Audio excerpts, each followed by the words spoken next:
Bonjour à tous et bienvenue sur Jurassic Hack. Aujourd'hui on s'attaque à une machine nommée Brainfuck.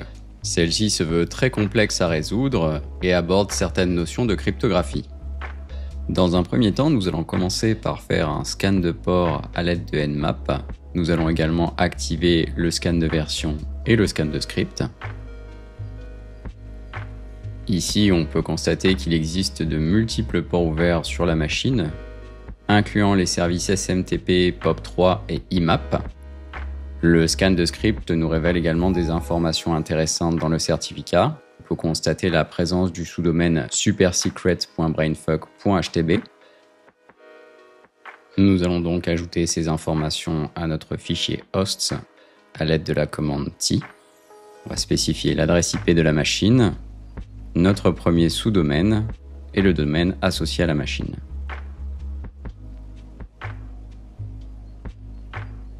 Une fois ces informations ajoutées à notre fichier host, nous allons ouvrir un navigateur,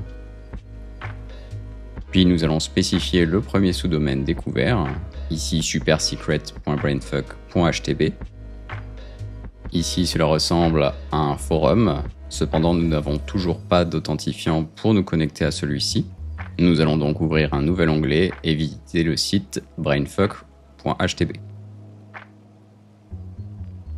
Le site semble être basé sur WordPress. Nous allons donc l'analyser avec WPScan par la suite. Et on peut également voir un post écrit par admin parlant d'une intégration SMTP sur le serveur. Pour l'instant, nous allons simplement garder en mémoire ces informations et retourner sur notre terminal. Dans un premier temps, nous allons donc ouvrir un nouvel onglet et démarrer une analyse du site WordPress à l'aide de WPScan. Dans le cas présent, WPScan génère une erreur à cause du certificat. Nous allons donc rechercher l'option permettant de désactiver la validation de certificat sur celui-ci. Pour ce faire, nous allons simplement faire un grep sur TLS dans le menu Help de WPScan. Maintenant, nous allons copier cette option et l'ajouter à notre ligne de commande.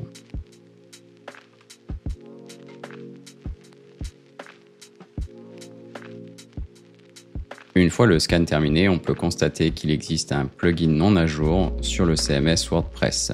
En effet, celui-ci se trouve en version 7.1.3. Il est donc possible qu'il existe des vulnérabilités sur celui-ci. Nous allons donc ouvrir un nouvel onglet et effectuer une recherche à l'aide de Searchploit suivi de Ticket System. Dans le cas présent, plusieurs résultats s'offrent à nous, mais nous allons sélectionner l'avant-dernier qui semble permettre une escalade de privilèges via le plugin vulnérable.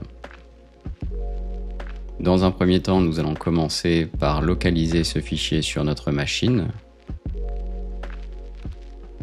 Une fois la preuve de concept localisée, nous allons pouvoir l'ouvrir à l'aide de la commande cat. La vulnérabilité permet à n'importe quelle personne de s'authentifier sans mot de passe. La seule information nécessaire est un nom d'utilisateur valide. La preuve de concept est un simple morceau de code en HTML. Nous allons donc créer un fichier HTML sur notre machine et le nommer exploit.htm. Une fois la preuve de concept collée dans notre document, il ne faut pas oublier d'éditer l'URL, ici spécifié HTTPS, et modifier WP par notre domaine, ici brainfuck.htb. On peut maintenant sauvegarder le document et l'ouvrir à l'aide de Firefox. Par défaut, la preuve de concept spécifie le nom d'utilisateur administrator, mais nous allons spécifier admin, car il s'agit du nom d'utilisateur par défaut sur WordPress. Une fois la preuve de concept exécutée, on peut constater que nous avons maintenant des cookies présents dans la mémoire du navigateur qui pourraient nous permettre d'accéder au dashboard administrateur du CMS WordPress. Nous allons donc modifier notre URL et simplement retirer admin-ajax.php. Excellent, nous avons maintenant accès au dashboard WordPress en tant qu'administrateur.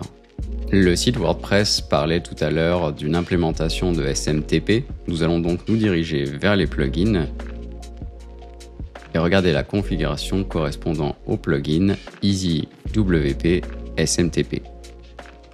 On va donc cliquer sur Settings. Dans le bas de la page de configuration, on peut voir le nom d'utilisateur et le mot de passe configuré pour le service SMTP. Ici, le username est Orestis, et si l'on fait un clic droit sur le mot de passe, nous devrions être en mesure de faire un Reveal Password. En effet, le plugin stocke le mot de passe en clair dans le code HTML de la page. Bien, maintenant que faire avec ces informations? Eh bien, si l'on retourne sur notre Scan and Map, on peut constater la présence des ports 25, 110 et 143. Ici, nous n'irons pas dans le détail de ces services, mais pour rappel, SMTP permet d'envoyer des emails, tandis que POP3 et IMAP permettent de les recevoir. Nous allons donc tenter de nous connecter à IMAP afin de vérifier s'il est possible de lire des courriels sur le serveur. Par défaut, IMAP étant un protocole en clair, nous pouvons simplement nous connecter au serveur en utilisant Netcat et le port 143. La communication avec IMAP est relativement simple, cependant toutes les commandes doivent être précédées par un mot aléatoire. Cela peut être foo par exemple. Enfin, pour se connecter, nous allons spécifier la commande login, suivie du nom d'utilisateur et du mot de passe. Par la suite, nous allons lister les boîtes courriel présentes sur ce compte. Ici, on peut constater Inbox. Maintenant, nous allons sélectionner ce dossier à l'aide de la commande Examine. Le résultat de la commande indique 2 emails dans le dossier. Nous allons donc lire le premier à l'aide de la commande Fetch. Nous allons également spécifier le numéro du courriel, suivi de Body. Ici, le contenu du courriel ne nous indique aucune information nouvelle, nous avons déjà accès à ça. Nous allons donc lire le deuxième courriel à l'aide de Fetch de Body. Cette fois-ci, le contenu parle d'un forum secret. C'est sans doute celui que l'on a découvert au début de la vidéo, suivi d'un nom d'utilisateur et d'un mot de passe. Nous allons donc retourner sur notre navigateur et tenter de nous connecter sur ce forum à l'aide de ces identifiants.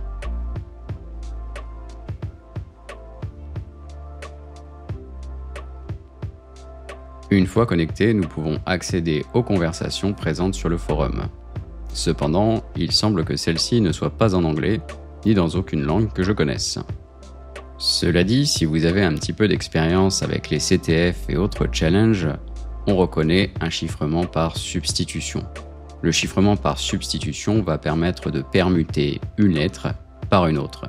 Il existe 2 grandes catégories de chiffrement par substitution.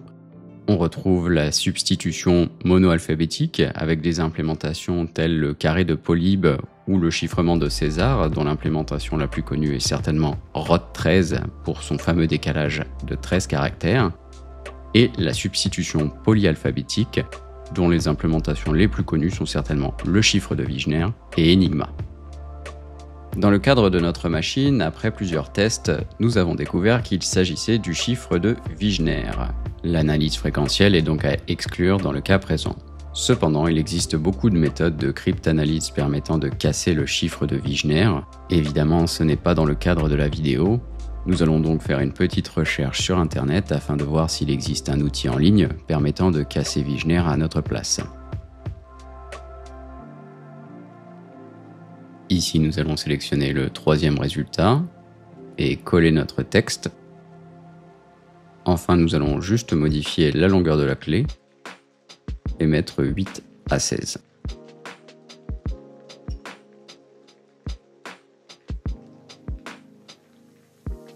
Le résultat fourni par l'outil semble presque correct.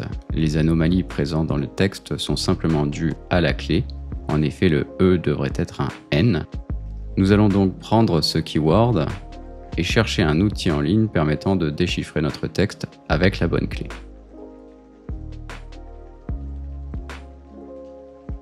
Ici, nous allons sélectionner le 2e résultat.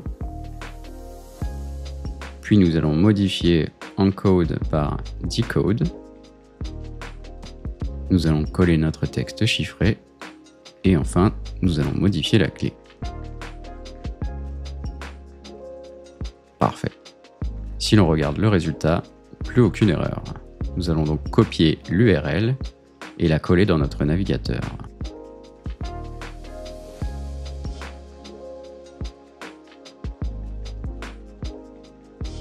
Une fois le fichier téléchargé, nous allons retourner sur notre terminal Et si l'on regarde le contenu de celui-ci, on peut constater qu'il s'agit probablement d'une clé SSH. Cependant, celle-ci est chiffrée. Il va donc falloir la casser. Pour ce faire, nous allons faire usage de John the Ripper. Pour commencer, nous allons convertir la clé dans un format que John comprend à l'aide de l'outil SSH to John. Ensuite, nous allons localiser le dictionnaire RockU présent par défaut sur les machines Kali. Enfin, nous allons spécifier la commande John, suivi du nom du fichier, suivi de la liste de mots de passe.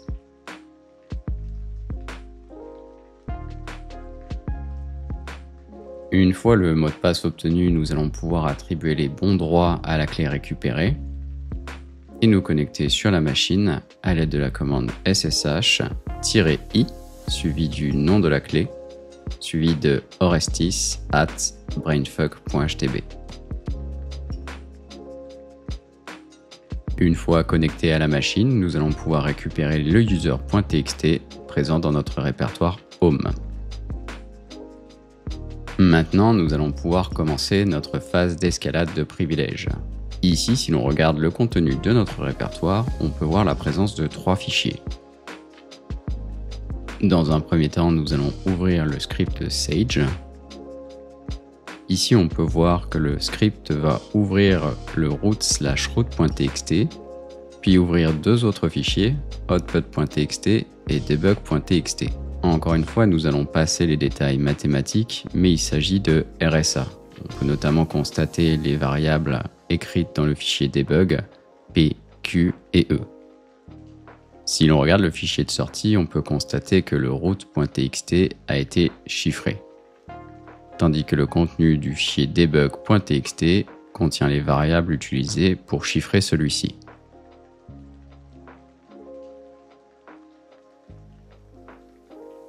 Avec ces informations, nous allons donc retourner sur Internet et voir si l'on peut trouver une solution permettant de déchiffrer le root.txt avec la connaissance des variables P, Q et E. Ici, le deuxième résultat offre un script permettant de casser notre chiffrement à l'aide de l'algorithme d'Euclide étendu. Mes cours de maths étant très loin dans ma mémoire, nous allons simplement copier la preuve de concept et la coller dans un fichier sur notre machine.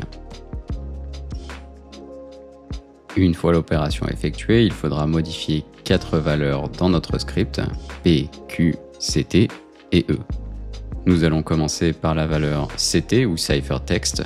On va donc la copier, puis la coller dans notre script. Ensuite, nous allons modifier la valeur P,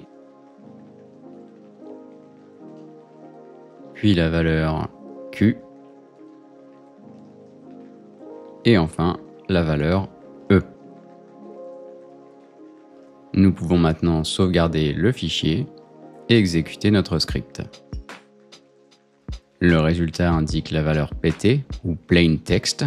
Cependant, il est à noter que cette valeur ne correspond pas encore exactement au flag root.txt. Nous allons donc reformater notre valeur à l'aide de Python. Une fois la valeur hexadécimale décodée, nous obtenons notre flag root. C'est tout pour aujourd'hui, merci à tous de m'avoir écouté, et si la vidéo vous a plu, n'hésitez pas à vous abonner à la chaîne et à laisser un commentaire.